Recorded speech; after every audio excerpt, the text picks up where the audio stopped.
6 сынып математика 790 есеп жасқа байланысты екен. Әкесінің жасы 34 жаста, баласының жасы 11 жаста. Сұрақ: әкесінің жасы неше жылдан кейін баласынан 2 есе үлкен болады?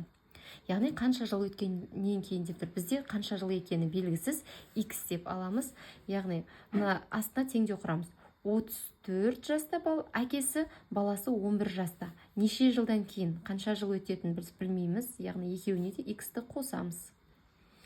Және қанша жылдан кейін әкесінің жасы баласынан 2 есе үлкен болады. Яғни 2-ге көбейтеміз мына жақты, және екеуін теңестіріп аламыз. Енді теңдеуді шығарамыз. 34 қосу x тең, жақшаны ашамыз.